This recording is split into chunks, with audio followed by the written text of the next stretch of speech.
It's hard to make something out of nothing.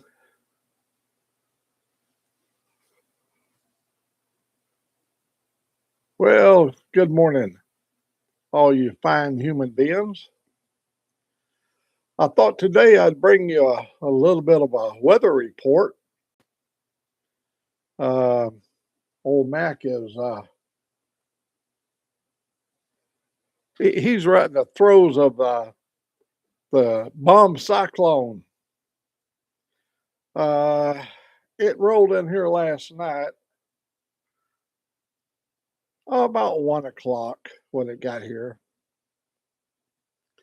17 degrees. Well, right now it's 24. So let me see. I think it's up to 24. It was 20 just a moment ago.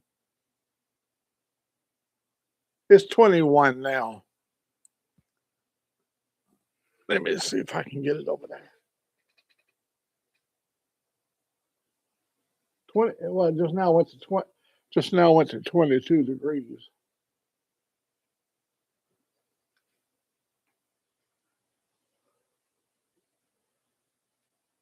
And it's going on 11 o'clock here.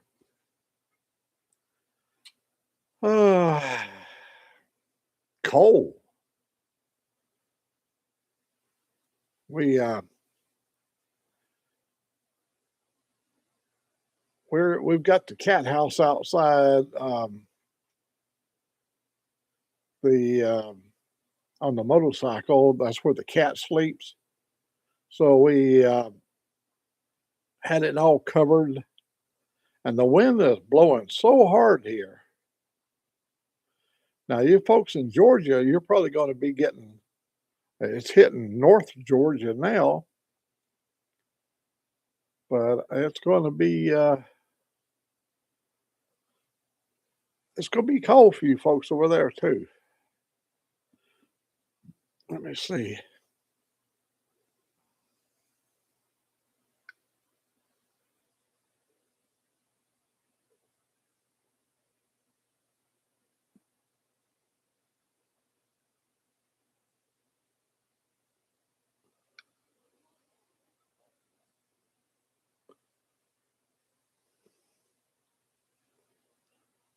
uh,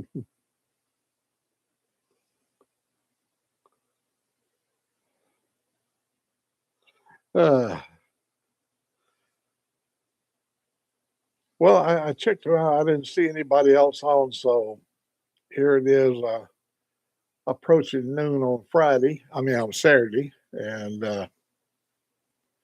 I thought I would get in, and boy, I tell you, this thing fits tight. I'm just getting bigger all the time. I'm already wearing out all my sweatshirts.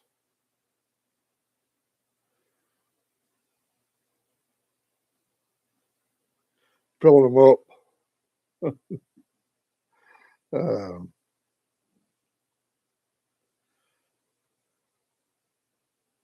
didn't have any real purpose, any other reason to get on other than bring a little update to the weather. I have family members that are sort of concerned about old Mac from time to time. They do express some feelings of concern about whether he's making it or not. I got to try to seal all the heat up. Angelique was out feeding the cats, and she came back in, and buddy, it was cold. I look like Yoda, not Yoda, but one of the characters from. Anyhow, we're all dressed up. Try to stay warm. Hey, there's my. What is Joyce doing up? And maybe it's not the real Joyce. Let's see. Looks like the real Joyce. Well, that ain't even. Well, let me see. 11 would be 9 there. It's 10 minutes to 9. What is she doing up this early?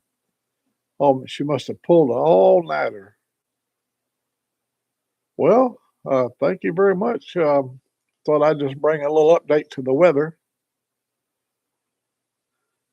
21 degrees now. And I'll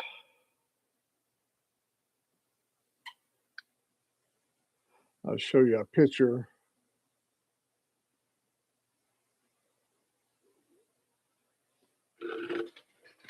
Uh,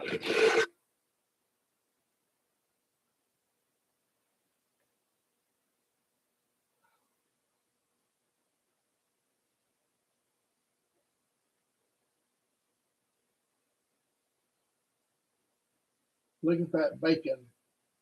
That's bacon she's got in her hand there. Look how thick it is.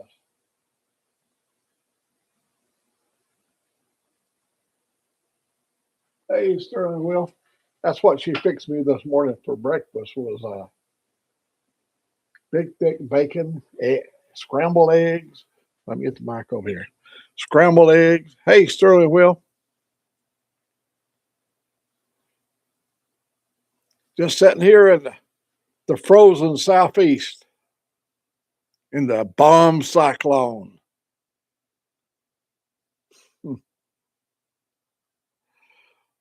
Well, she come in this morning and she said, "You ain't going to believe this Costco bacon. See, last time we bought 3 pounds of beef bacon. And after we ate 1 pound of it, which we did not like the beef bacon from Costco, Kirkland brand, we but we also bought like 3 pounds of regular thick bacon. Well, she went out in the freezer and got a thick piece of bacon, got a thick package of bacon, and she showed me one of the slices this morning. And that's some thick. I told her the next time bake it in the oven. I like thick slabs of bacon.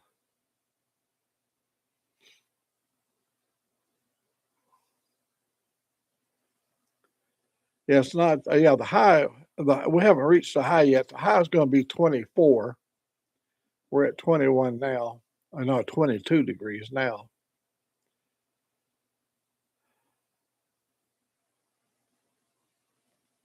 Um, she cooks the bacon on a griddle, and she likes to do it that way. But I told her to try it in the oven, 400 degrees for about 20, 25 minutes. Put it on some aluminum foil and a cookie sheet. Let that reflected heat come off that foil and fry the backside. Some yum eating.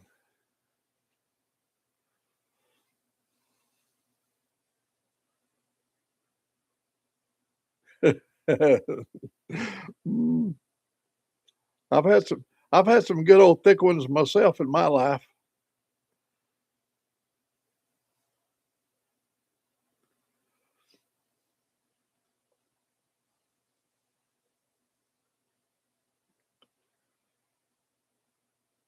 Now, whereabouts are you at today, Sterling Will?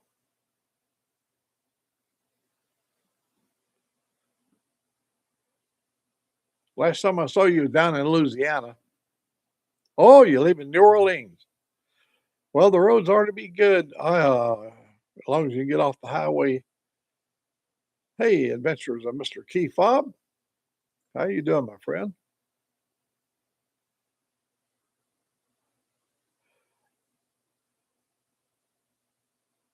Louisville bound. You know what I used to like about Louisville? When I was running up through there, I used to go up there to Chillicothe, Ohio. Chillicothe. It's a college town. We used to go up there, but when I get to St. Louis at night and you're traveling north on 65, when you overlook Cleveland, when you come up over the rise and you can see Cleveland down there and along the river, it was so pretty, especially in the wintertime when you had a lot of uh, fog rising up or the smoke from the chimneys. And another pretty sight is I-80 in Iowa. When you come up to the largest truck stop up there, you're 3 miles from it. And you can see a cloud in the wintertime, a cloud hanging above the truck stop from all the engines idling out there. And there's just certain things I find to be pretty.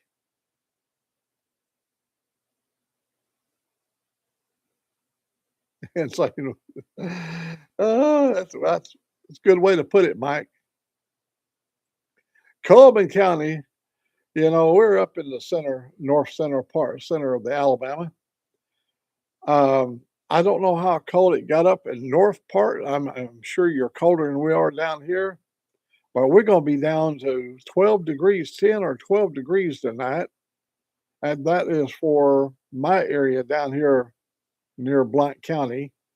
Yeah, but you're probably going to be a little bit colder up in that close to Huntsville. Hey, sick.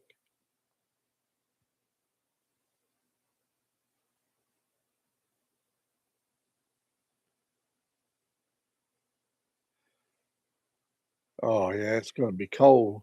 Uh, our cat house, we fixed it up last night. What we do, we lay blankets over the on the Harley over the back where the trunk is. We bring blankets up over the top, and the cat will jump up and get up inside there. And we watch, and when he goes up, his back raises the cover up, and he goes inside. Then the weight of the blanket falls down over the hole and seals him up in there where it's nice and cozy. And it only got down to 17 last night, but it got down pretty early. And I looked out there before midnight, and it was spitting snow here, and it was spitting snow when I got up this morning.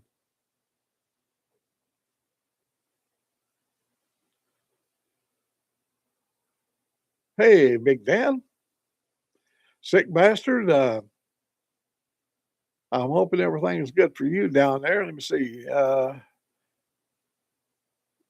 Haven't seen Connie this morning, so I guess everybody's doing good in Florida.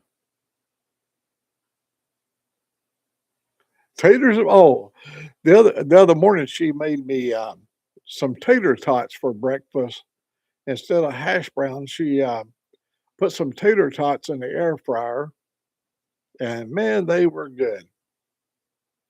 But I'm really liking this thick bacon.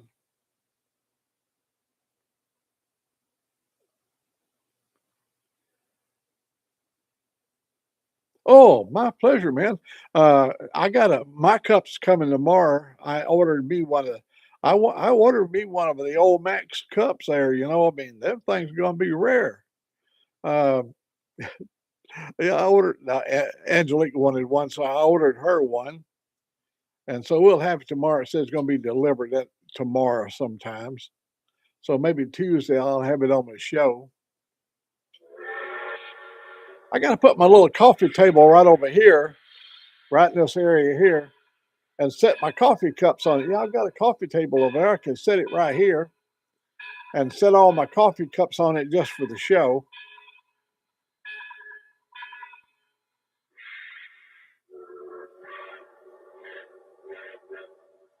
6 degrees. Oh, Lord, I'll tell you. I think you guys might have heard my little cold story about when I was in Montana. I was stationed up there at Great Falls. We went to Malmstrom Air Force Base, and then they sent me to the middle of Montana, a place called Lewistown, and we did our tour of duty there. And now we got our travel orders to leave to go to Sedalia, Missouri. So we had to go to Whiteman Air Force Base. So the last trip out, they said, "Oh, it looked like Old Mac." They didn't call me Old Mac. They called me by my official title. Um, got the last. I drew the last duty, and so I was going to be the last man out of Lewistown. So they gave me a brand new Dodge truck that had been plugged in to the heater block that had a block heater on it. And it was when I went out that morning, it was 40 below zero, 40. And what I've done is I unplugged the truck from the block heater and I drove around to the dispatch to get my paperwork. And when I got in there, you know how it is. You walk into a building, there's a whole bunch of folks in there, and they have to talk to you, tell you about what they call the firing order and some military jargon stuff, that to be aware of, and sometimes they have to give you what they call authentication codes. You have to authenticate when you're on an Air Force base to go into a SAC secured area, Strategic Air Command. You have to authenticate, and it's a 7-digit number, and you're not allowed to write it down.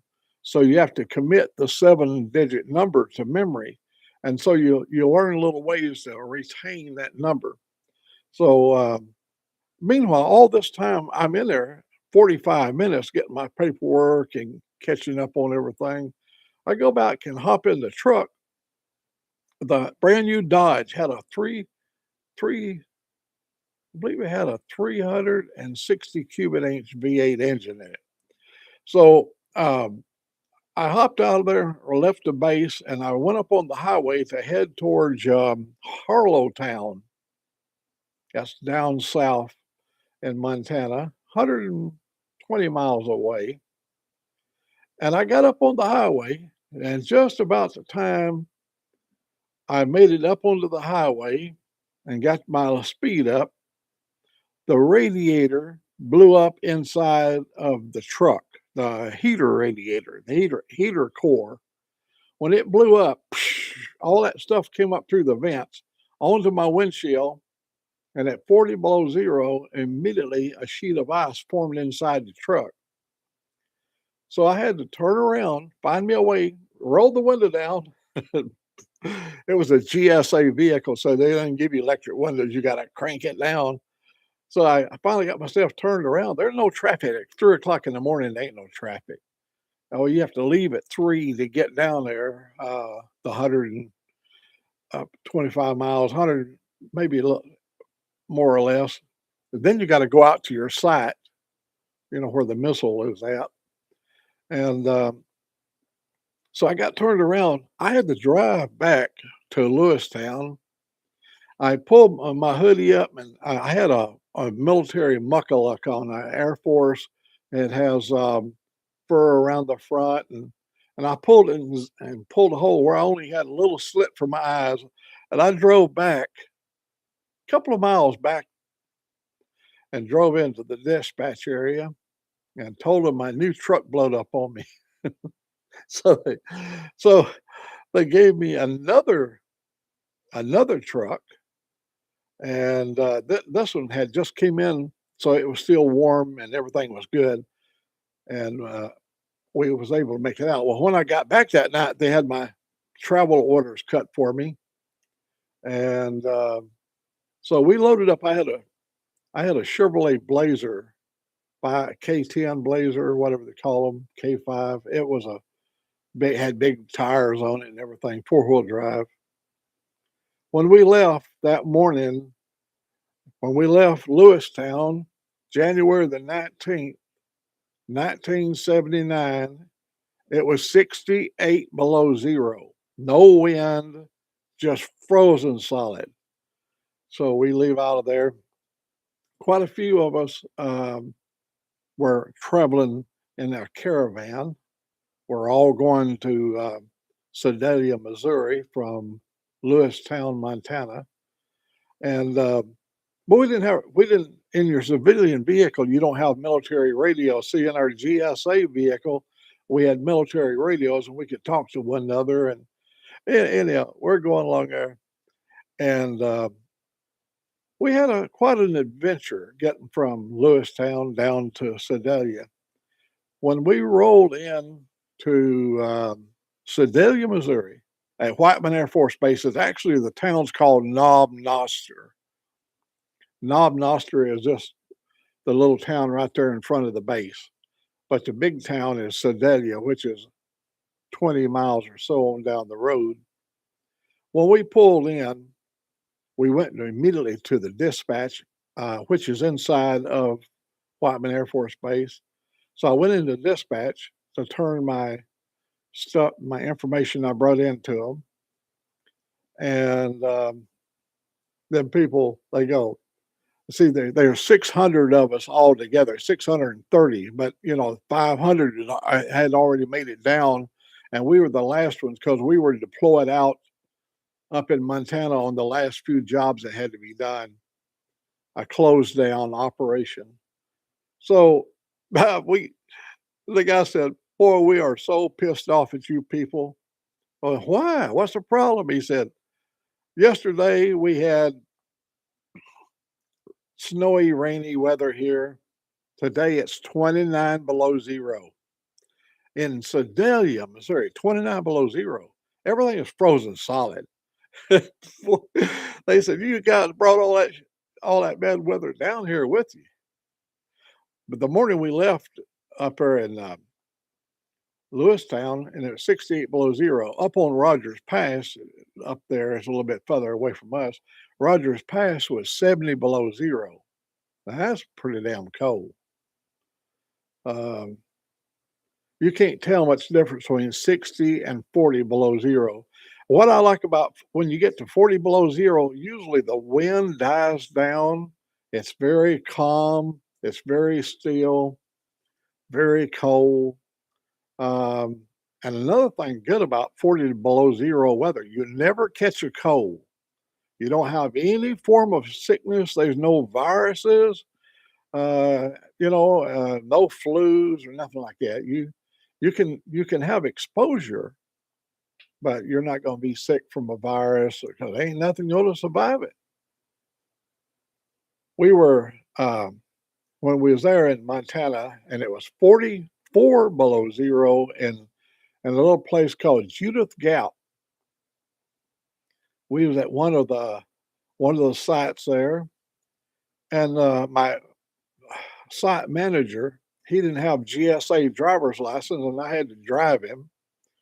And so I'm the driver, so he had to hop out of the car and go open their security gate for us at the silo.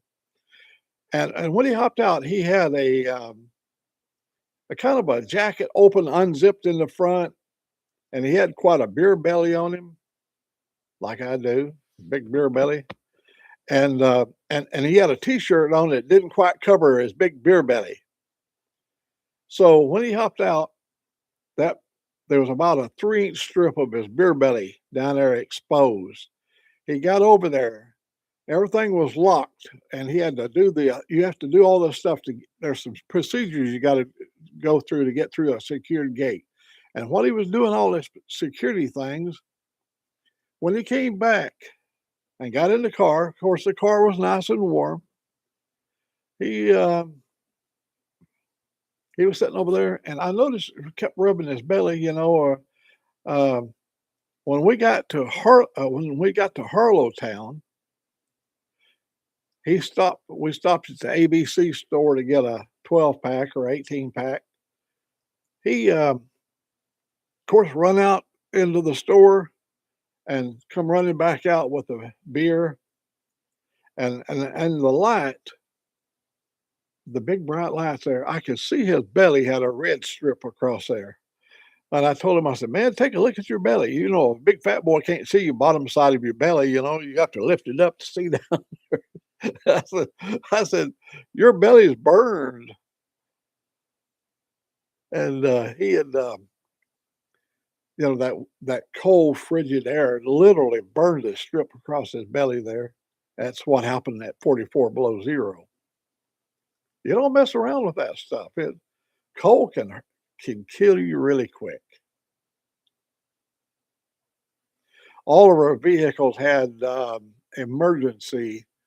We had blankets. We had a sterno stove. It's a little alcohol-contained stove. We had hand warmers. It was a little thing about that long, and you could start it up. You pushed it together, and two chemicals would come together, and that thing would get instantly warm. And you could put it on your chest and warm your hands up, if you had a pouch like this, if you got a pouch in your sweatshirt, you could put it in there and keep your hands warm. And they gave them things to us, kind of help us to survive out there. But what a fun time. I wish you guys could have been with me. You'd have had fun.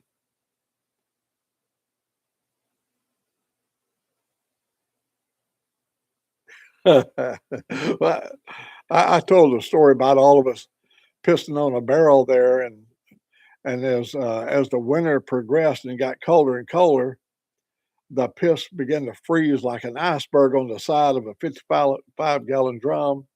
And after 3 months of pissing, that iceberg was frozen solid and covered in snow.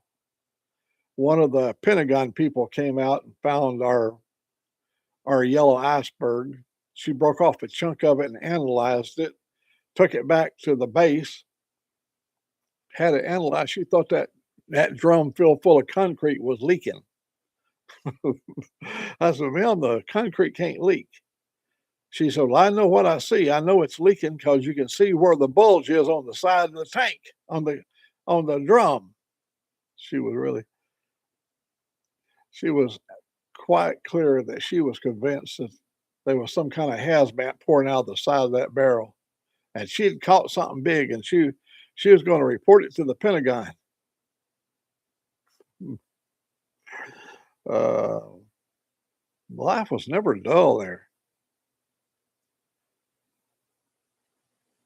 All your vehicles, all your when you're working with the missile crew, all your vehicles have a number on the roof, and that number can be picked up by a satellite so they can track you, so they know where their GSA service vehicles are, just in case one goes off a snowbank or something happens. You're identified by that number.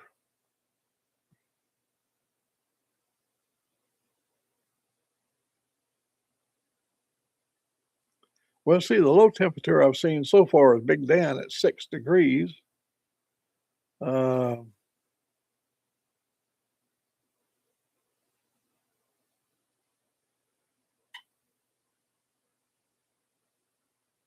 yeah, that wind, it will burn you um, really fast. We're talking about Minuteman III missiles. These are intercontinental ballistic missiles.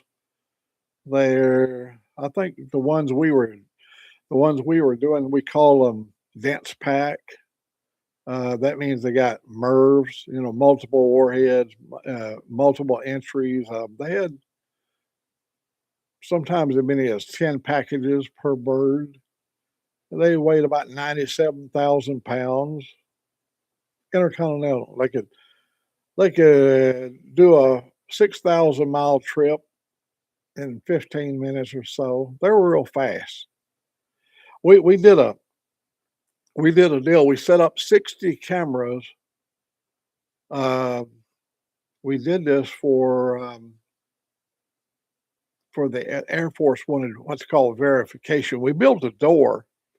When we got to Minuteman III, the Russians had gotten so good with their accuracy that they could almost hit a silo, aim for it and hit it. They can't quite do that, but in theory, we was saying, what if they got lucky and did hit one? How can we protect a bird in the hole? Now, a nuclear bomb, you can't protect. I don't care what you do. They're talking about a near hit. Let's say an SS-19. That's a Soviet counterpart to our Minuteman III, SS-19. Let's say it hit a quarter of a mile from my site. You had to have a door that would survive that for that kind of energy. I was down at Warner Robins there. I was at I was at Dobbins, which is at Marietta, and Warner Robins, which is down at by Macon. Those little Nikes are defensive missiles. Ours are intercontinental ballistic missiles where they take out whole cities. They actually can destroy countries, depending on what country you hit. Um, the the SS-19 is about equal to our Minuteman III, but they can carry a pretty good sized warhead. Um, so we had to have a door. The door weighed 750,000 pounds. That's 3/4 of a million pounds for the door. Now, when we had our Minuteman 1 and 2, our doors was not what's called nuclear hardened. They were just of concrete.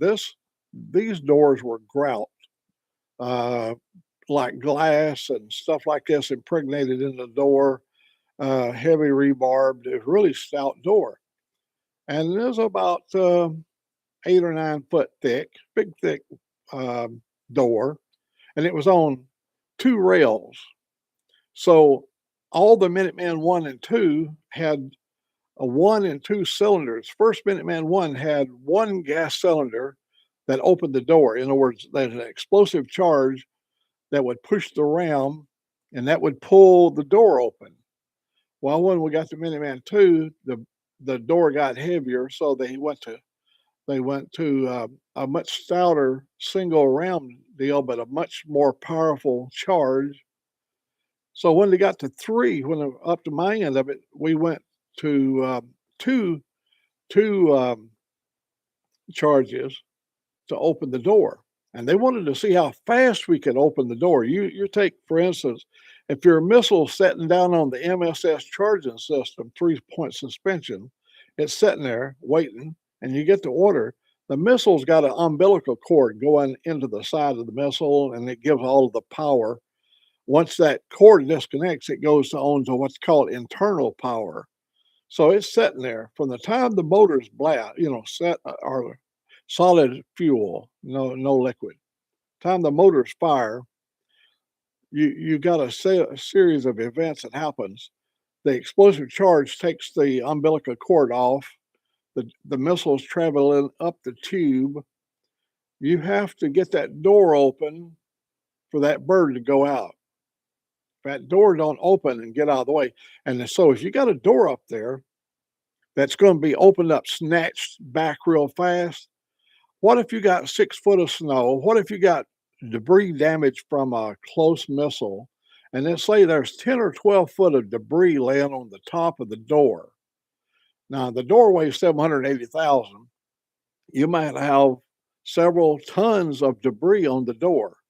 So if you yank, let's say it's like a tablecloth. If you yank the tablecloth, all the dishes and everything will set on the table if you do it just right? And then it fall down. Okay. If you yank this door open, all that debris would fall down in the hole.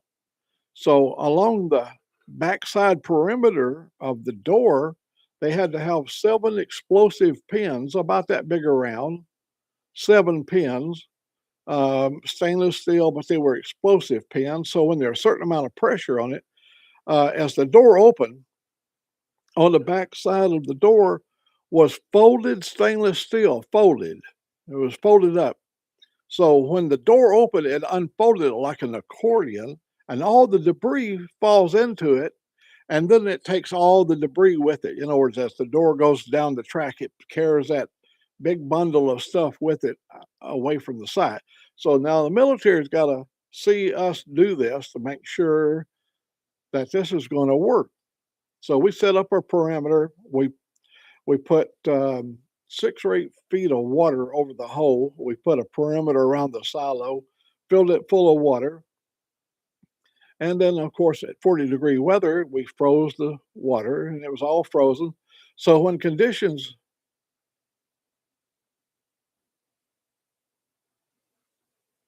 Oh, I'm talking pretty fast.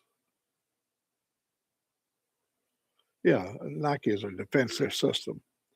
Um, we had a lot of defensive stuff. I'll tell you my Nike story. I had to go to Fort Leonard Wood, Missouri, to do a Nike. Yeah, I'll tell you a little Nike story. Um, so we got 60 cameras set up. In fact, we got a helicopter hovering over there, and he's got a long range, like a news helicopter, but it's got a huge camera. He's got it mounted where the machine gun and stuff like in a Hue would be mounted, a great big lens on it. And it was going to record the whole panoramic thing as the bird comes up out of the hole. So we got all this debris piled on the door. We fire both generators. They're just that's what we call our launching system generators. We fired both generators. and that door went open, and the bird come up, and as she traveled up through, not no debris on her whatsoever.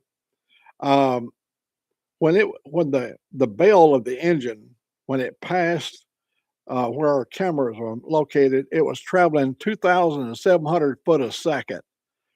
You think about this, you boys that shoot guns, a 30-06 on a standard load would be about 2,800 feet a second. You're talking about something weighing 97,000 pounds moving, moving at 2,700 feet a second, coming out of the hole. Because see what happens. The lunch tube is like a gun barrel. And it's called the lunch tube liner, and it's sealed. It has this big sealing system so that all the energy of that engine stays down there, and it helps to propel the missile out. You cannot believe the energy this thing develops. The bell down there is about 10 foot across where the exhaust would come out at. So it's a big lot of energy coming out there. I mean, if you look at a F-35, it's got that little hole back there in the back, where the afterburner is, and it's a couple of feet across, but 10 foot across. The the bird itself is much bigger than that, but anyhow, that thing went out of there, and here's what happened. When the door got to the berm, that I told you we built a berm around the silo. When that door, at 780,000 pound door, hit the berm, it caught the nose, and she lifted up, and she traveled out 800 feet. The door in the air traveled 800 feet from the berm. 780,000 pounds is the weight of a 747 loaded of fuel and stuff. It was just like a 747 taking off. Uh, so we proved to the military that our two generators would more than sufficient to open a 780,000 pound door with 6 foot of ice and debris on the top of the door. And the debris bin catcher worked just like the design people had designed. See, we worked for years back at the home office developing these kind of things, and then we go out and install them. They send a crew like us out to make sure that they're put in the ground right as the military contract calls for. And then we got to prove to them we got a working item.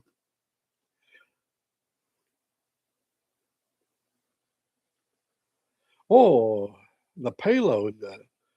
It ain't a single one. See, normally, like Minuteman 1 and 2, they're just little shots. There's some of the later Minuteman ones had up to 10 million tons of TNT, but they they finally found that they could take and put 10 1 megaton shots, and then you could give an address. We have what we call channel dicing. We coordinate the frequency lunches, as the channel dies in each one of them. So this one is addressed to go to a certain place, and this one's addressed to go to a certain place. And then you can go into a holding pattern in a suborbit and not deploy.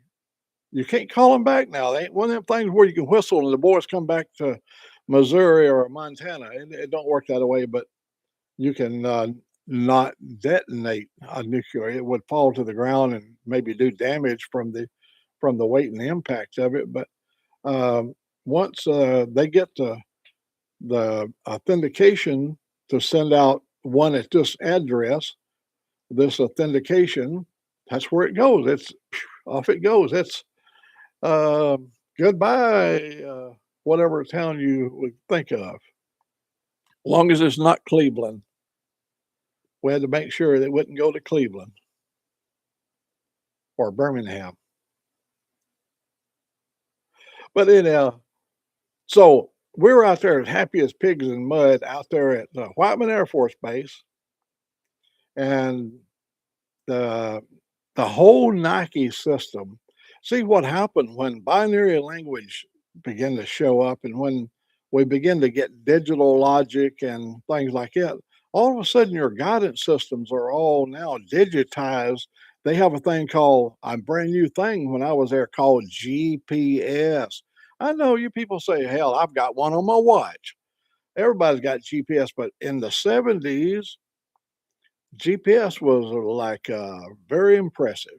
We used to solder, we used to sight all the missiles with a Saxton and the North Star. And if you happen to be working in the missile field somewhere below the equator, it'd be the Southern Cross. Is how you aligned your missiles.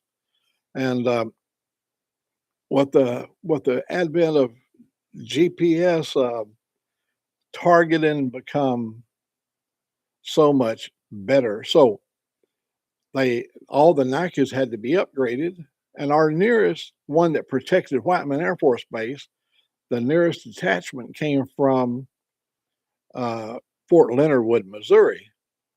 And so they sent us out with all these. They sent these kits out to us, and now you're not allowed to drive out to the site because what would happen, the satellite would pick up these roads. The Russian satellites would. They come over ever so often, every 40 so minutes. There's another one, and they would see people going out to a same common site. They would know there must be something there. You didn't want your Nike bases to be exposed, and so we had to hike out there, and they had the British. They had the British commandos. The Germans had a team because everywhere we deployed that missile, they all had to learn how to do the update. Any member of NATO had to update all of their protective missiles, defensive missiles. And so on the way out there, all the Brits and the Aussies, they all had short pants on. And all of us, we had every bit of clothes because Missouri is eat up with ticks. There, if you go out in the woods in Missouri or Alabama or anywhere down here, there's ticks everywhere. And they have a tick up in Missouri called the seed tick. They live under the bottom of the leaf. And you drag by one of them, you could have 30 or 40 little ticks on you. Little tiny ticks, seed ticks. And their bite is just as dangerous and it's bad news. So at the first day hike in there, it was a couple of days getting in there. On the first day, we were all eat up with ticks. We had deep wood off. We'd all stripped down and and the Brits are over there laughing at the Yanks, bloody wankers are over there scratching their tick bites.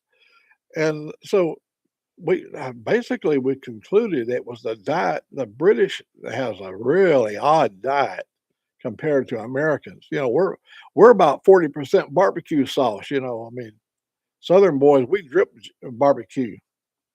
It so them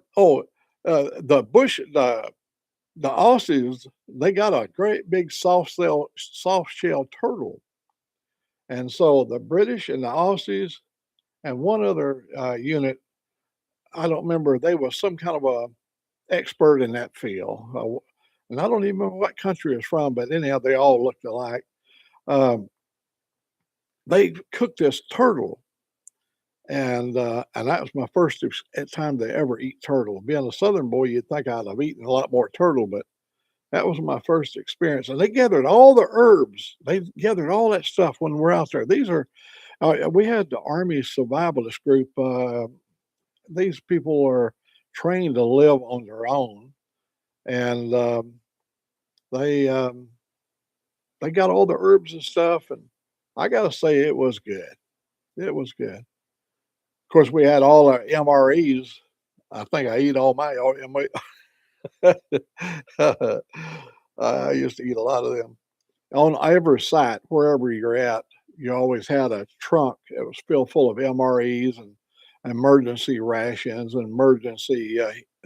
You had a big stainless steel dish pan, and you fill that with alcohol, and you put a wad of gauze in there, and then you light the gauze, and it will just burn that mound of gauze, and you can heat up. You heat a big area with it, and now just that was part of the safety equipment we had on site, and they didn't want none of us to die out there. But all right, so we're eat up with sea ticks. This guy that came down from Seattle, he had ticks all over him, and I took him to Kansas City to the airport to load him up and to take him back to Seattle.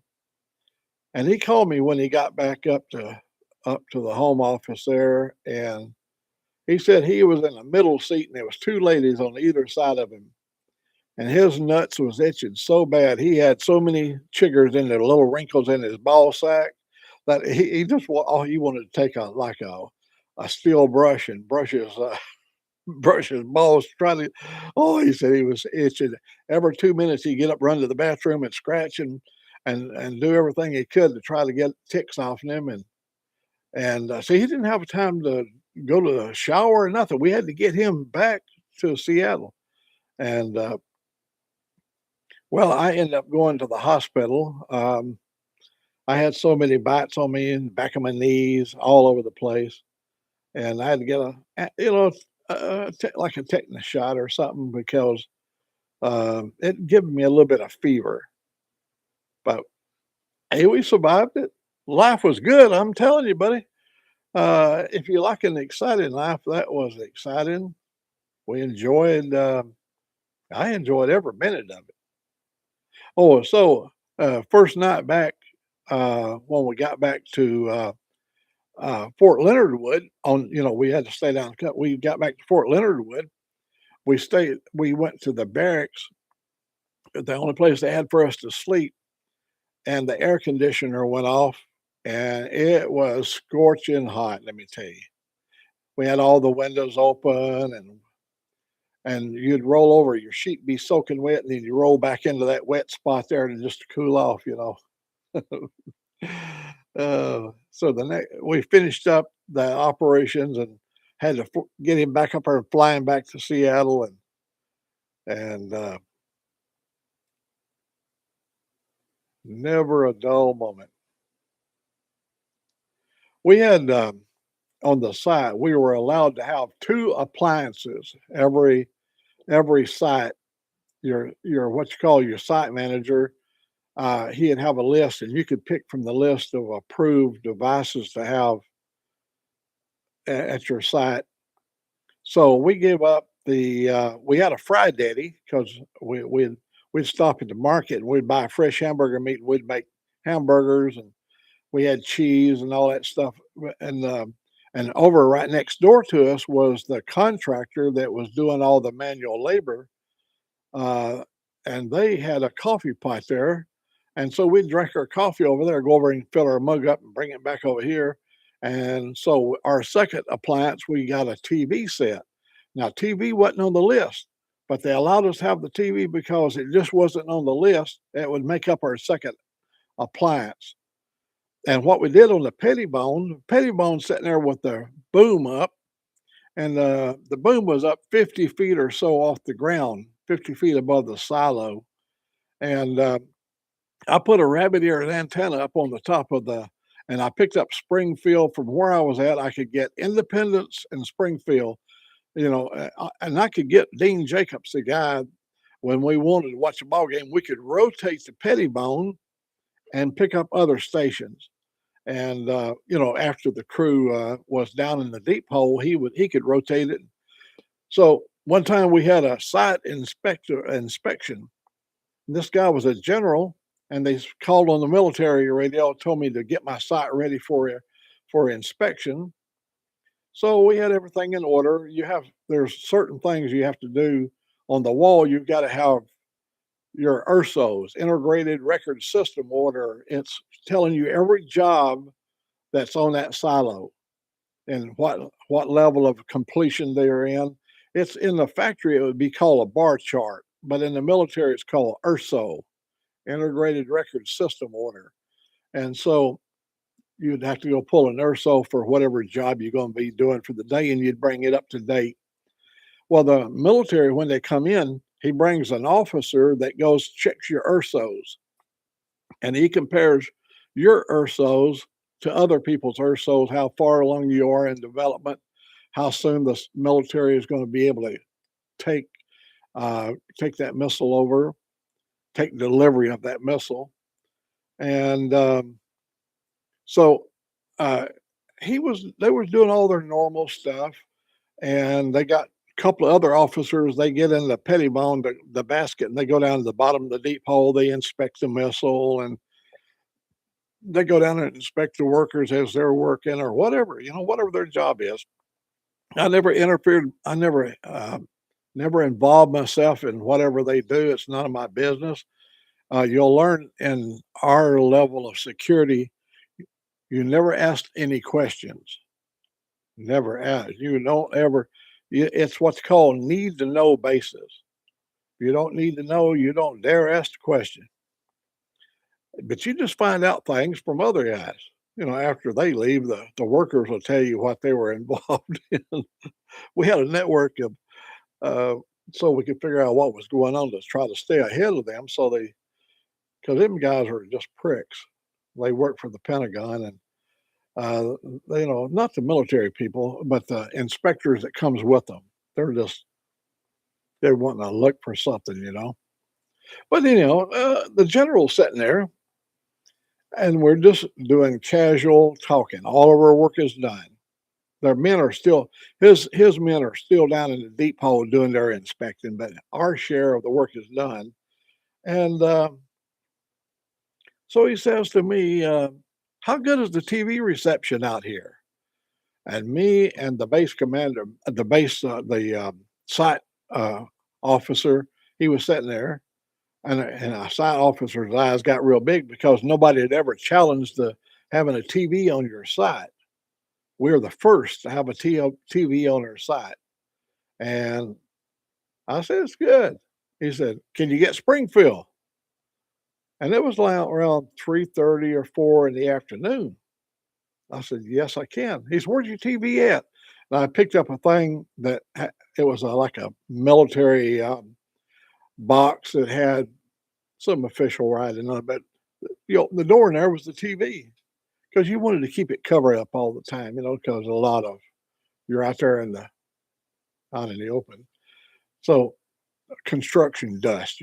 So I opened the door and there's a TV, and he said, "Can you get channel 17 or whatever?" Yeah, yeah. And I turned it on, and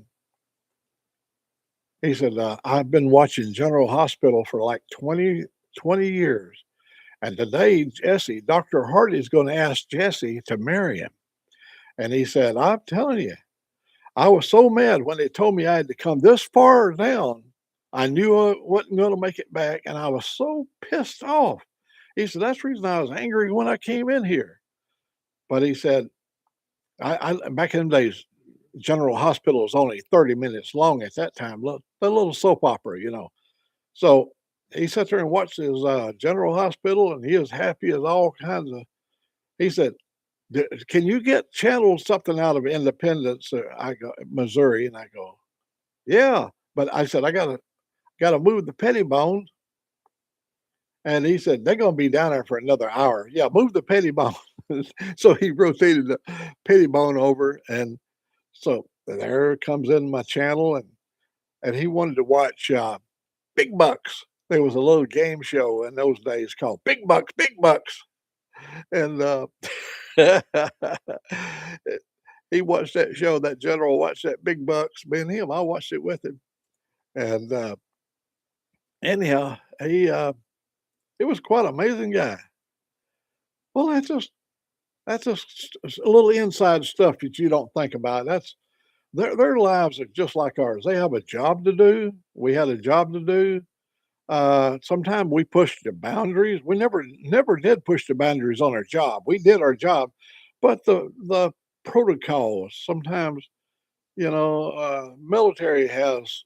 See, we're civilians that don't have to answer to the military, but you do when it comes to contracts. It does when it comes to you're under military control. Everything is done by the book for the military, and well, we just don't have to salute them. Oh, it was. It was so much fun.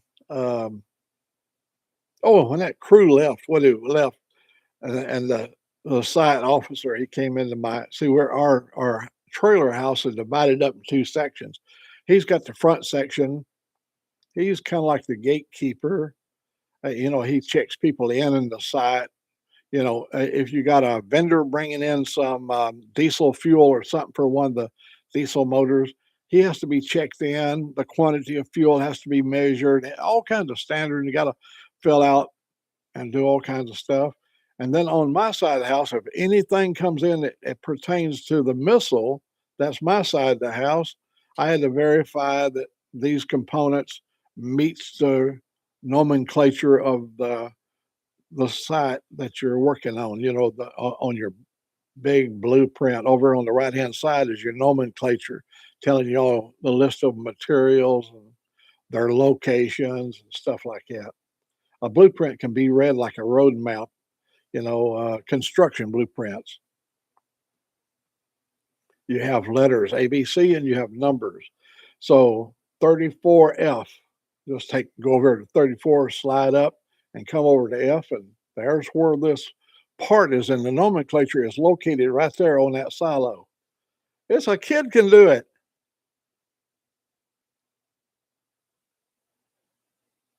Oh, all this can be gotten on YouTube. You can go on YouTube and see all this stuff. Because I've been gone.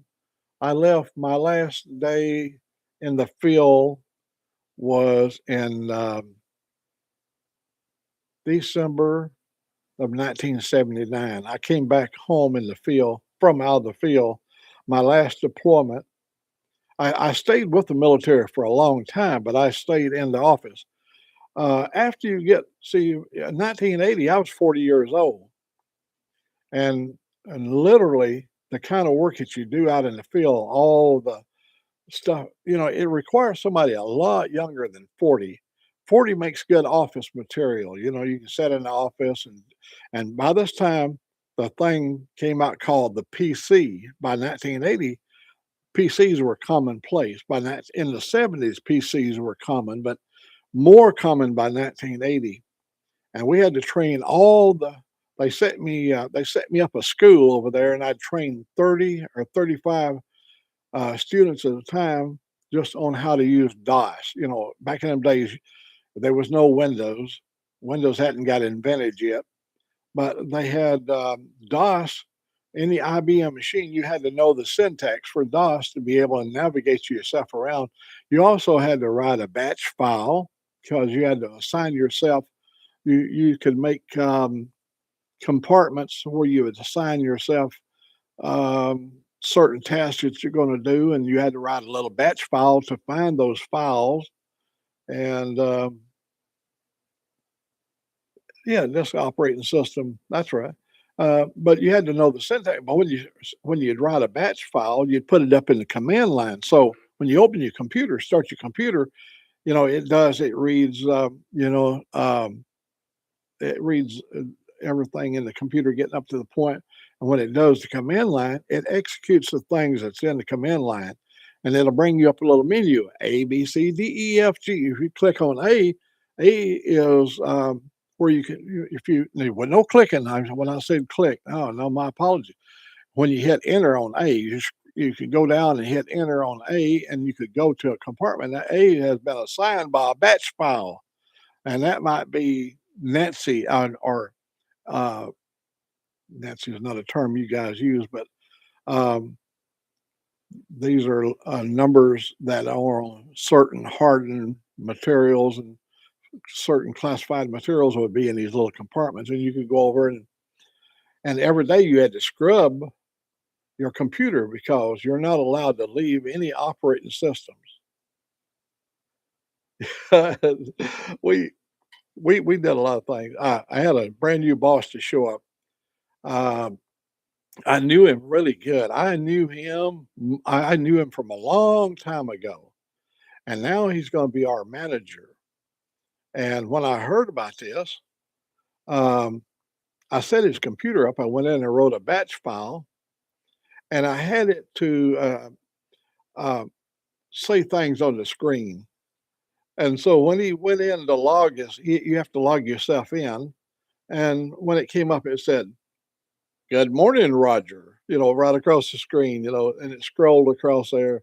We used to use CGI Ben and all these things that you could formulate and move and animate your letters, and so I did this for him, and as soon as he had opened up the computer, that came across. Oh hell, he was impressed. You cannot believe how he is impressed. I bet that ain't sucking up to your boss. Me and him was friends. I was older than him, so he had to respect me because I was an older person. In fact, my sister Connie went to church with him. They all was in the same church. Yeah, we went through divorces together. He was divorcing one, and I'd be marrying another. In fact, me and him dated the same woman. See, I dated her after he dated her. Little Roger was a little guy, but he was packing some serious heat. It's hard to fill him old big shoe. He'd be like, yeah, I don't know if you ever seen Key Fob's feet, buddy, but he's got some feet on him. That boy right there's got some feet on him. Uh, anyhow, so before I dated her, Roger tells me some little quirks that she had. That's really helpful, when you got a buddy that's already been there, and kind of give you a little helpful hand on, making sure everything's going to work out good for you. And he had a beautiful wife. This last wife, I went and stayed with him in Phoenix, Arizona when he retired. Well, I moved him to Phoenix. I retired before him.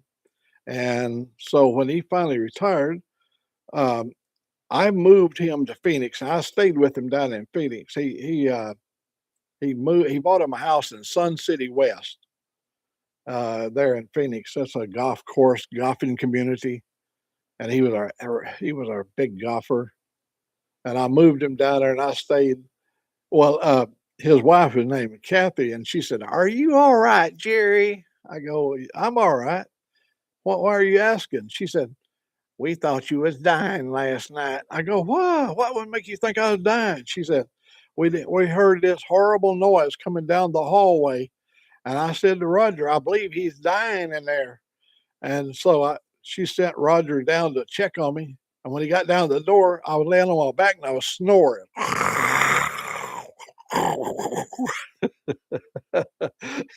he, he went trudging back up there and told Kathy, he said, "He's just snoring." I was a big old. When I would drink, when I would drink heavy, I'd snore really heavy. And so they said, and then um, Benny got another friend moved in the same community. Benny was our operative that was in Tehran, in Iran. He was one of my counterparts that was doing his thing in Iran. And then he was there during when the embassy was taken, but he fled before all those people in the embassy. He was working out of the embassy, but he was out on a site, and so they sneaked him into Jordan, and then was able to get a flight out there and came back stateside. So he escaped the imprisonment when they took our embassy there, and so my friend Benny moved in that community, and so. Roger kept hinting for me to go over to Benny's. And so I called Benny over there and he said, "Oh, Matt, come over and stay." Uh, he had just got him a new wife too, but I didn't date her. I had never dated her, but I was interested in meeting her. "Hey, good morning, Carney. Good seeing you, buddy." So I drive over to Benny's, and so when we was all sitting around drinking, getting late at night, getting ready to go to bed, Benny said, "Roger already warned me you snored, so we ain't gonna be coming knocking on your door tonight and find out if you're all right." uh, yeah, I tell everybody, Connie's son, him and I, we've done a lot of traveling together, and we'd fly to these places, and we always stayed in a big old penthouse. Um, his job allowed him to stay in some really fine resort areas, and uh, but in times we'd be between location, we'd have to stay at a common hotel where we'd have two beds in one room, and he would put his earplugs in. he, he said, "I'm not going to listen to your snoring all night." He before we go to bed, he'd get his all ears all plugged up, and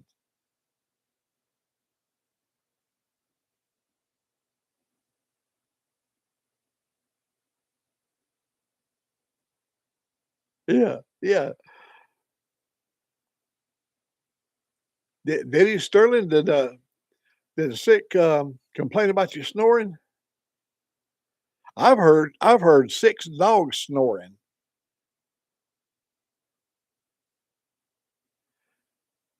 Oh, did we miss somebody? Hey, 2-4. If I missed you, 2-4. Uh, I'm sorry, but if I missed you, I was busy talking. When I'm talking, I get into another world, I guess. I should read. I should read more. Talk less and read more. Yeah, but that'd make that a boring show.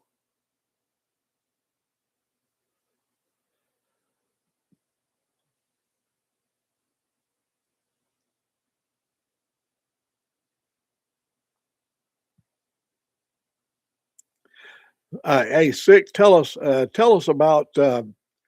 about Sterling Wheels snoring.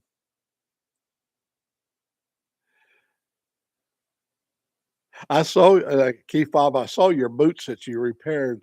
You're a man after my own heart. I'll take. I had some good boots. I went and got some of this really good. I took and put this glue all inside there. That it just separated from the leather, the rubber part. I put all this glue down in there, and tucked my clamps and set it up in the vise. I clipped that, and that damn glue, that stuff I used, kind of set up real hard, and that shoe was hard to bend.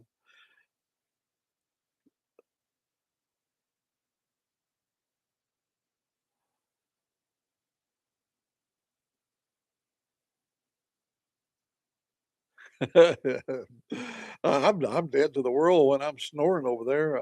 I have woke myself up snoring. Oh, my dog gets really concerned if I snore a lot. He'll come over and bark right beside the bed. He's concerned. Oh, back in the old days, um, everybody in the old days had a shoe lass. A shoe lass is a thing that everybody knows what it is. You set your shoe over it, and you take tacks, and when you hammer with the tacks, it brads them over, and then you put your little liner over it so your feet don't ever touch them bare tacks, or it's supposed to not. And everybody would put their own sole on. You used to go to the store and buy half soles, and you would put your half sole back on. You could go buy heels, but that was the way it was in the 40s. Today, most people would not even. Why would you today waste time about repairing a shoe when you can't get good quality ones, but you can get a $9 pair of shoes at Walmart. Uh,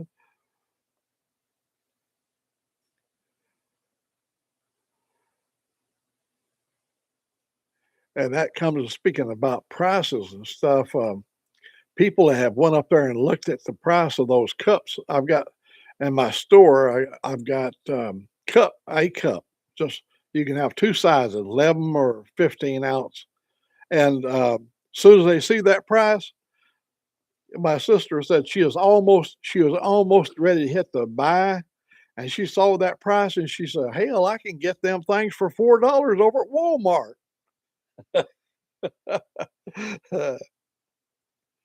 That's so funny.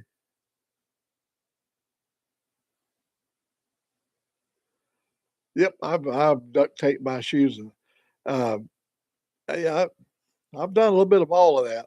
When we used to race flat tracking, we'd have a little hot shoe, and that we'd put over our foot. And sometimes I'd get over and I wouldn't have regular hot shoes, and I would put my foot down. I'd use my foot as that balancing point, and I've peeled off a many a sole. Hey, 2-4. Well, we've got. Let me see what the temperature is now.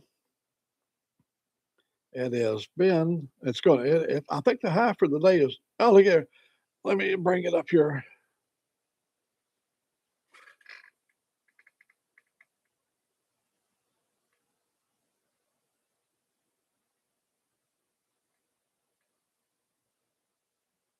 Come on, camera, focus.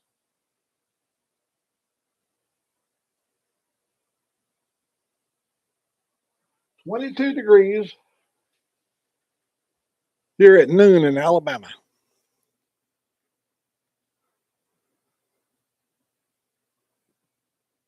Oh, I don't even think I've checked my email today. Why not? Let me check it on here. Maybe I can do that.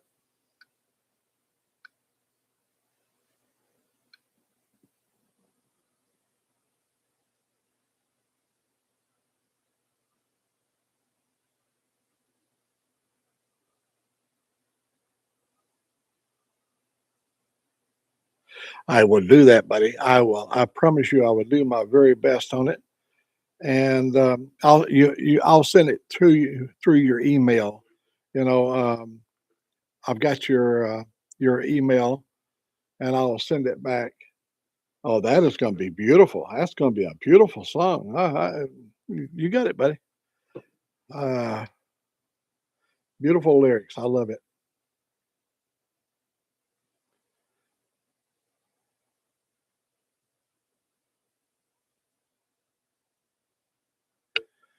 Oh, I'll put it together.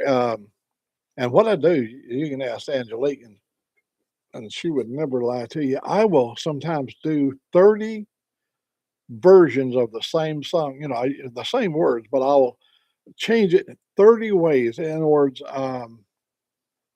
change the tempo, maybe change, and I think you describe in how you want it and what genre.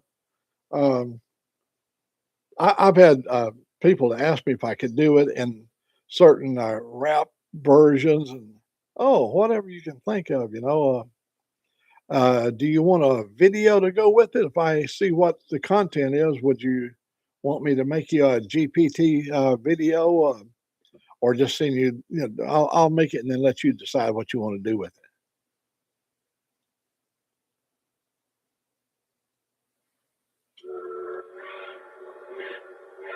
Uh,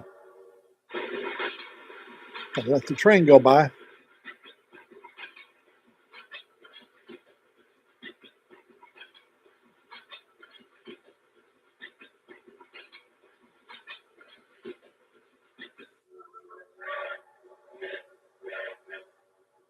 And by the way, on my store page over there, I took off the get your cup now before old Mac dies. Well, somebody said that was just a little bit too much, over the top sell promotion. But so we took it off and changed the words to more appropriate to the situation and the times that we live in. It is so windy here, Sterling Will. Angelique got out there this morning, and we put another blanket over the top of the seats for the cat house on the Harley. And she got in here and she was sitting here and we was admiring her beautiful work. All of a sudden, the cameras, it hears all the noise. I heard the wind blowing and it was going. All of a sudden, there goes everything. so, yes, now the pricing may change. That's a good question. The pricing may change. They may. That would be. I'd almost pay you to test it to see if it worked. I think I can change that because you and you have to put what kind of currency and I chose U.S. currency. Um, but I didn't see anything or where it limited it just to American sales. I'll have to look and I can ask that question. I will go up there in the question section and ask. I think it may change the time length, to getting it to you. But I don't think it would be anything they would even think about. I think there would be a money conversion thing, and if there's any additional charges, you can let me know that. And what you can do is you go up there and look. You don't have to finalize it, and you go, "Whoa, hell no, no, no." That's what I would do. Just uh, I'm gonna be the first to have a cup. Mine's coming Monday, and I can't wait. Tuesday we'll be on the coffee show with my cup of coffee with Old Mac money.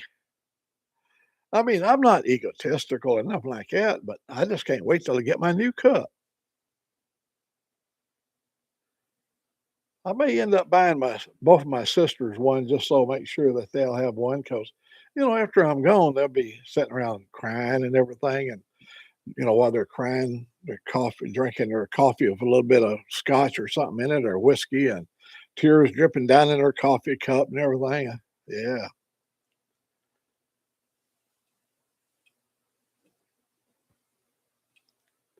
if they listen, I know they're gonna get so damn mad. Well, Joyce was in here, but she usually don't ever hang around very long. She's over there, and then she'll be over here, and then she'll be up there, and then she'll be out yonder, and up on the roof, and then cleaning the gutters, and then out there sweeping the sidewalk, shoveling snow over here, hanging the clothes, doing the and raking and tilling in her yard, and putting down another coat of paint, and washing dishes from last night, and just a woman, that's a normal daily thing for a woman. Oh, Mike, you have a way of words.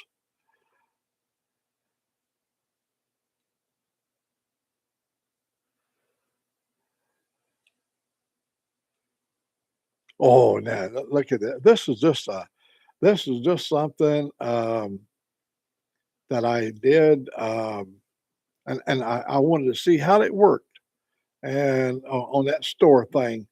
One thing good about it, you can, if it's not a deal where you make money. You can ask anybody.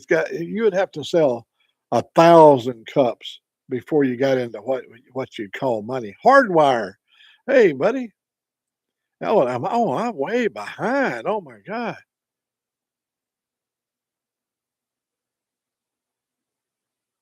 Well, I'm happy to see folks coming up here joining us this morning.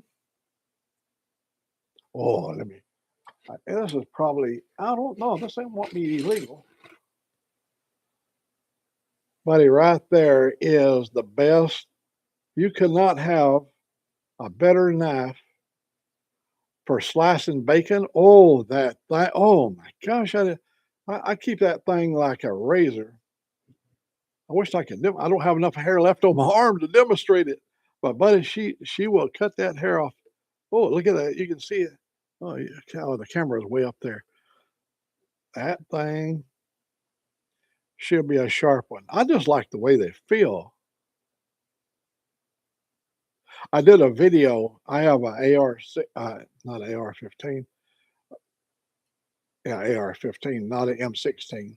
And I had it all mounted up out there. It had the latch, just everything works, and all the latching mechanisms work really good. And it did. Oh, I wished I had a cold beer because I told her we was not going to get out. We were out of beer last week because I asked her, did she have a beer? And she said, no, there ain't no beer in here. I think 2-4, if you go up there and try and see if it would do it, but you don't have to execute the final. When you go to the cash register, you last thing go over to check out, take you back. You go, no, and just cancel the order. If there's any issues there that you don't like, but it would be an experiment. But next time we meet now, whether it be on the coffee crew or whatever, let me know if they'll ship to Canada, because that question is going to come up, I'm sure.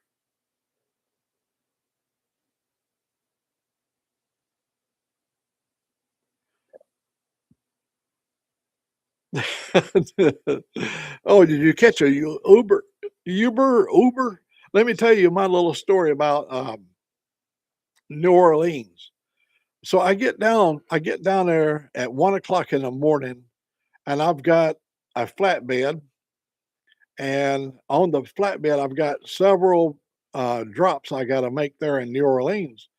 And so I was looking for this street, and I would go up and I would drive. In the early years, we did not have maps on our phones, and uh, so all we had was MapQuest, and I had my little paper telling me where to go. So I'd get up there, and I'm looking for Revolution Street or whatever, and damn it, it would be just there's there's Bravo and there's whatever, and here's supposed to be Revolution, and it's some other street name. So I don't dare, when you're hauling a big ass old flatbed back there, you don't want to be just wandering around. And so I asked this cop. There was two cops there. I got out of the truck and go over there. I said, "Hey, how do I get this?" I showed them the address, and they said, "Well, it's right down here by Joaquin Street or whatever." I go, "I just came from there. Joaquin Street is there, but Revolution ain't there, or whatever this name was." He said, "Hell, it's always been there." So they drive off. Then the next stop I make, it was a taxi driver in New Orleans. I go, "Hey, buddy, how do I get this address?" He said, "You can't get there." I go, "I've got it right here." He said, "The name's changed. When they did the reconstruction, changed things around, they changed the name. Some mayor came in and didn't like that name, and he put it." And so they gave me some instructions, and we wrote them down. And I drove over there, and the delivery where you back up to the dock was down this alleyway, and the alley was pretty wide, but there was cars on both sides, and I had to back right down between all these cars. And when I got down, almost down there where the dock was at, backing in, you could just see the little bit of light above the receiving. Um, my tire slid across the rubber end of a bumper, just enough to go beep, beep, beep, beep, beep, beep.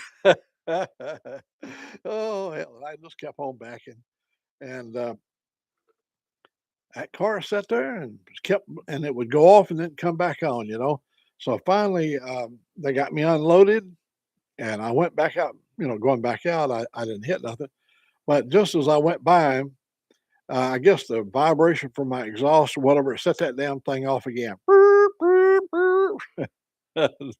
But oh, it's them streets are horrible in New Orleans. Now, we wasn't at the dock. We was pretty close down to the water, but it's somewhere down in there. I don't know the town very well, but um, them some of the alleys are really narrow.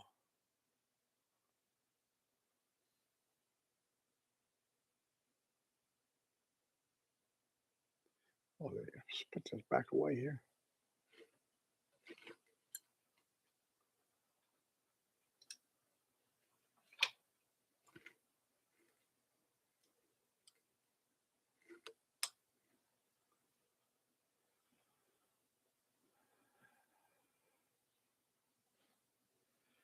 Yeah, cobblestone. Well, you got cobblestone in a lot of the old seaport towns. Charleston, I remember Charleston had a lot of cobblestone. Walla Walla, Washington has cobblestone streets. Baltimore, not Baltimore. Yeah, Baltimore had some cobblestone down there by the harbor. Um, Boston had cobblestone. I remember when Birmingham had cobblestone. Birmingham, Alabama, over there on 8th Avenue, all on that side towards Red Mountain was all cobblestone, and we had streetcars in Birmingham. electric trolley. They had the wires overhead, and they'd run down through there. That was our streetcars in Birmingham back in the 40s and the 50s. And before diesels got to be really popular for buses. And yeah, I remember going to Birmingham, and all the stones had a 7-Up symbol in the brass. And I asked this big long hill and had all these brass discs on the cobblestones going up through there. And I said, what was the purpose of the brass disc? Can anybody tell me what was the purpose of the brass disc that was on the cobblestone?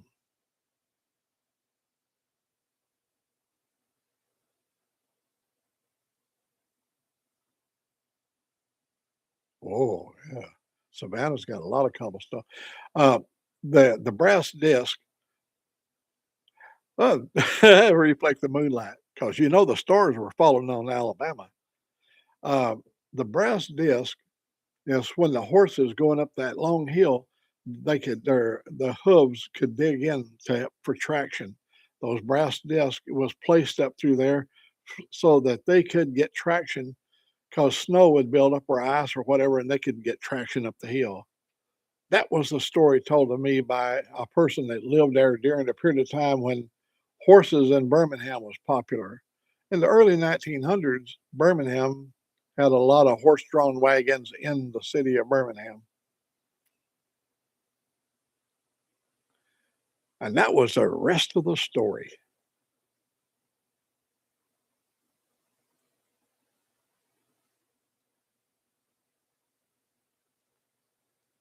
Yeah, 21. See, it's dropped down. It's dropped down 1 degree. Ooh, she's gonna be down to 10 or 12 degrees tonight. I ain't looking forward to that.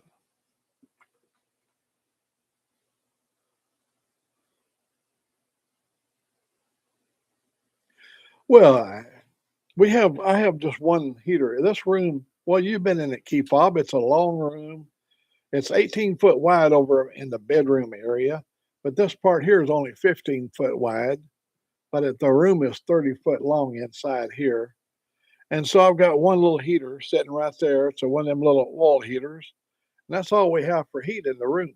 We don't have, we have out there a 6 ton air conditioned unit out there that the heater coil burned up in it. It has a separate, it's a dual thing, and it had the heater coil part burned up in it. Couldn't get a replacement for it.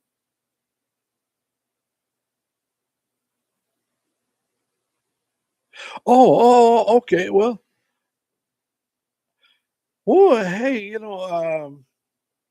that 2160 including shipping? Because it cost me here 24 American, um, 24 something for the 15 ounce. Um, well, I don't want to put any pressure on you, 2-4, but that would make you the very first recipient of an Old Mac cup. And that has a lot of value to it, street value. You asked anybody on the street, OG, uh, Old Max is part of the OG gang. You have to look a long ways to find any older than OG, Old Mac. No, shipping is extra. I had to pay for shipping. Yeah, yeah. I mean, I should have said, is that price including shipping? So it's 21 plus shipping. Well, that's in Canadian money, and so on American, that would be $4.60. That's the way to win customers right there. Insult their country money. Hey, 2-4. Did you like the information I have up there for your own information scrolling across the screen? Like, please, for God's sakes, please, for all mercy's sakes, think about this decision you're fixing to make, man. This could be a life altering. I mean, don't put your family in jeopardy just to get one of Old Mac's cups. Even though if I sell enough of them, I am going to go to the Bahamas and get the hell out of this place. I'm going to go stop and pick up Key Fob, Miss Brainy, and get sick. We're going to head over to the Bahamas, lay out there and drink Bahama Mamas.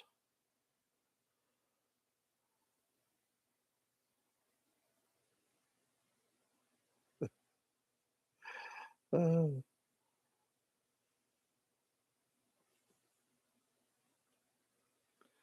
well, I'm telling you, we're losing our crowd here. Well, I've been on here an hour and a half just babbling along. We we're noted for our babbling.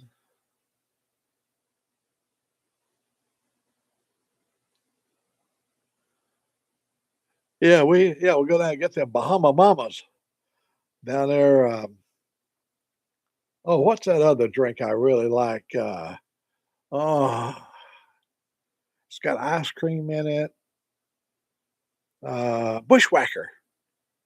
I got to get a Bushwhacker. It's got like 3 or 4 different kinds of rums in it. You can get them at the Floribama. In fact, you know what? Here in Coleman, you can get a Bushwhacker drink at Coleman.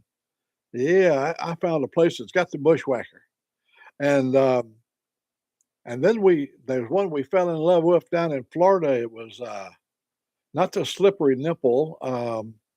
Yeah, there's a slippery nipple drink, but what was that thing right there? Naked on the Beach or something like that. Whoo! They had a lot of rum in it. Yeah, y'all come on down. Hell yeah, we bust that place in a couple of days. We'll have you speaking Southern, man.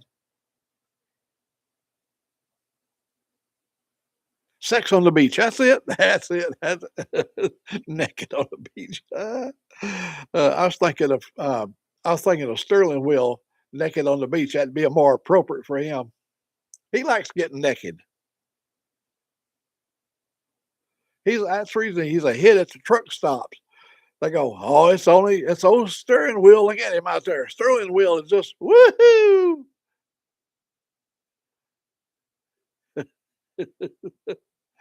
uh, Sex on the beach. Yeah, we had some good drinks when we was down there at Tampa. We went to quite a few watering holes. Well, some high-end places. I mean, not that they're any better than anywhere. We didn't go to beer joints like that. When we was over on Honeymoon Island, they were some really nice places.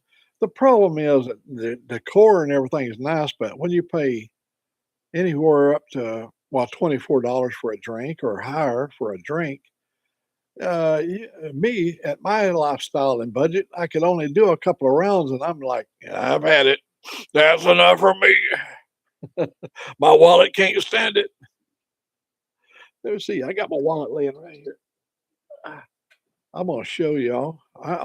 There's one thing about Old Mac. It's transparency.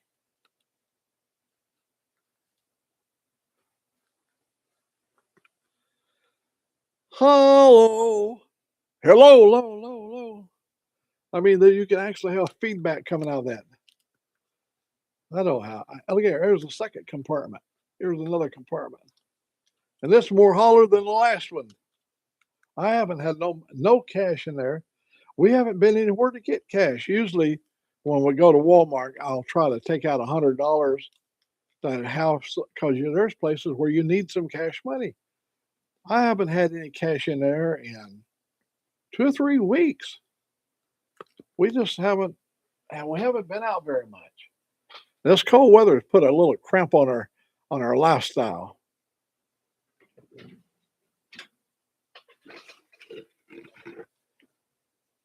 Look here, folks. For every cup that you buy today on a special, this is a special today.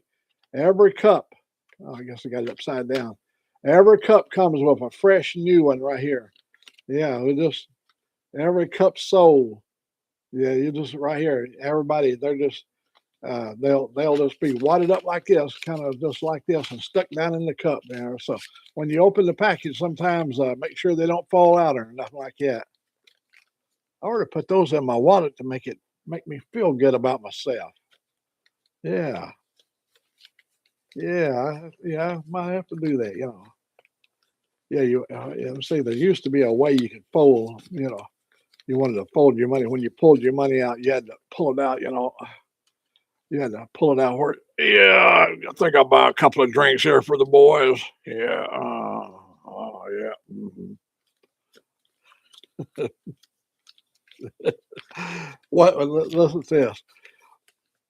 One time we was Michael Waltrip's. We were part of the Michael Waltrip team, the number 55 Napa car, and he gave us a night out on the town. He we went to this fabulous Chinese restaurant where they do Kobe beef. I think the name was Kobe's. It was Kobe beef anyhow. High dollar beef and open bar. All you could drink. So the next day we went checked in and we was having lunch with Michael Waltrip inside of his shop. And he said, some of you folks didn't have a good time last night and others had a really good time. And he said, I just got all, the guy that was with us, he took all the tabs and the, they paid for everything. And he pulled up ours. There was 8 of us in our group. And my sister Connie's son was with us. He was the big wheel there in the organization. He pulled it out and he said, well, food bill was they had Kobe, so we expect that to be really good. Let's see right down here, and he got down $2,700 for the liquor, $2,700 for the liquor. So that was a pretty good supper, I'd say.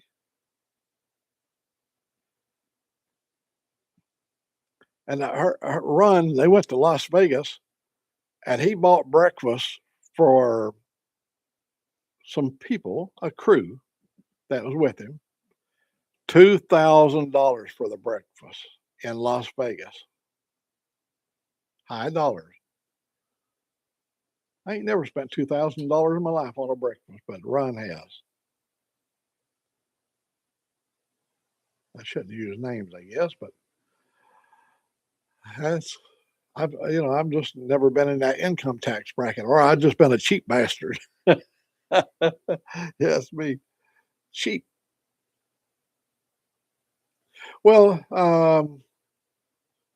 it's afternoon, and we're going to have fish, coleslaw, and seasoned fries for lunch. So I've got to go in. I told her at 1 o'clock we'd eat. So I got to go in and get things started over there so we can have fish and chips. Not like the fish and chips they have. It'll be cod. We're going to have North Atlantic cod fish, but we won't have no vinegar. We'll not have any vinegar on our blended chips. But I'll have some tartar sauce. We buy Arby's tartar sauce. When used to in the old days, you went to Arby's, you had these squirt bottles of stuff on every table. It had a rack. It had these squirt bottles, and you pick up the horsey sauce and yeah, and man, you had all that you wanted. And then they got where they put it in a little package. Yeah, and well, then who wants to sit there opening packages? So we bought our own bottle of horsey sauce, Arby's horsey sauce. We do like horsey sauce. We like real horseradish. If you've ever had like brisket, or there's some things that like a Reuben sandwich, put some that real horseradish on it. Whew, sauerkraut and horseradish. Whoa, that stuff! I'm telling you, it just knocks my nose right out.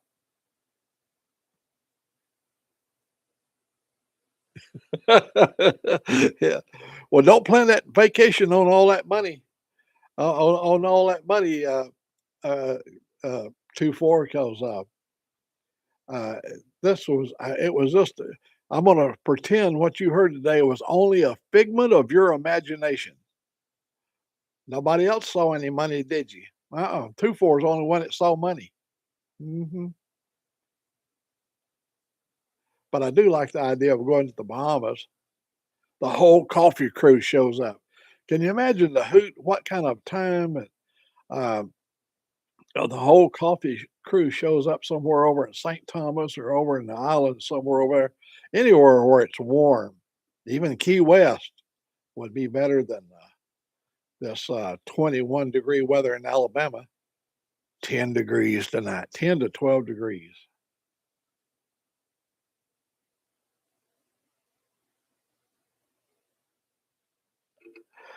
Uh, the way we're gonna, we're gonna go on the shared, budget plan, we'll all chip in and work in the kitchen. Remember, I got some kitchen experience. When I was a cowboy, I had to work in the kitchen at a dude ranch.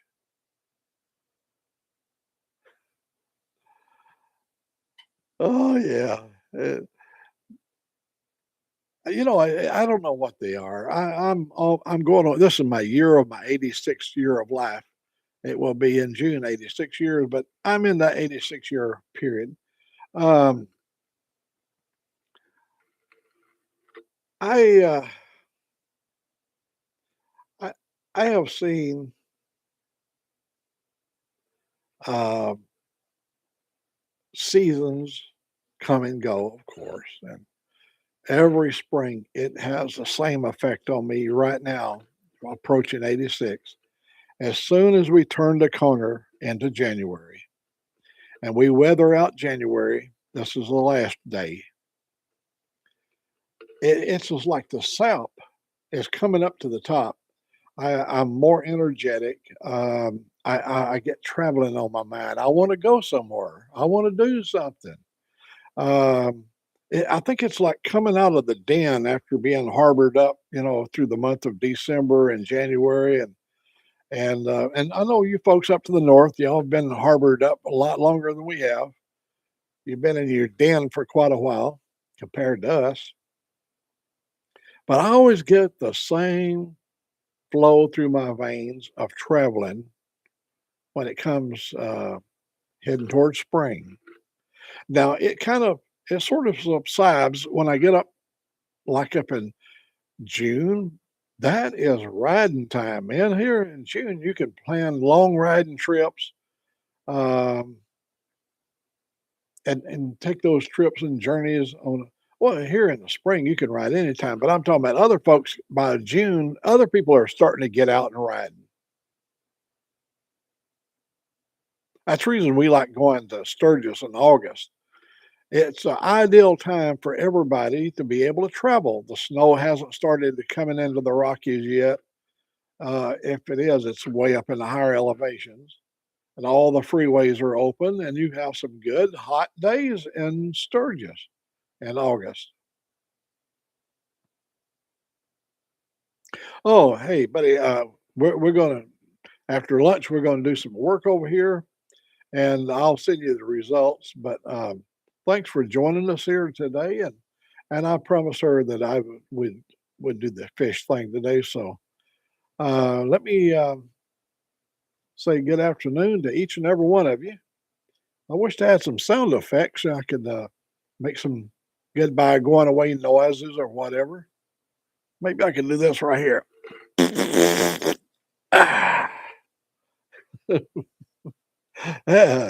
Oh, sick had been my pleasure. Um, I really love you guys. I mean, see, as you get older, normally you would have grandkids sitting here and you're telling your grandkids these stories. You boys are just like my grandkids because see, I don't have no grandkids sitting here. So I can tell y'all my stories all based in truth, coming from the memory that I still have. And so when I have an audience that is willing to listen to my stories, You don't know how much that means to a person, that an older person, that have somebody that can listen to them for a little while.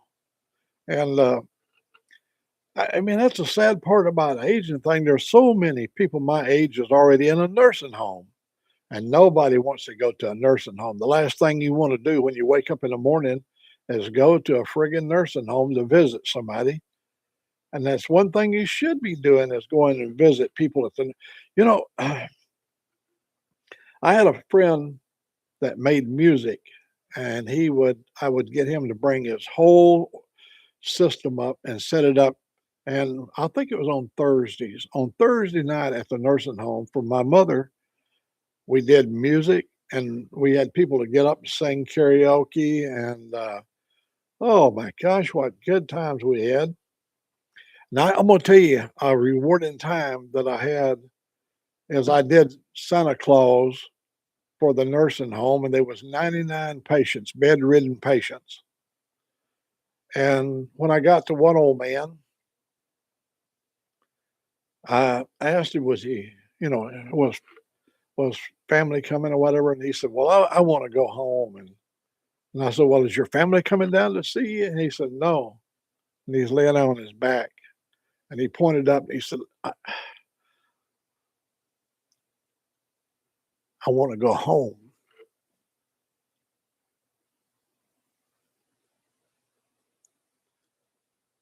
Have a good rest of the weekend. Enjoy your day. And if there's anybody out there that needs to be listened to, take a moment and do it. Love you.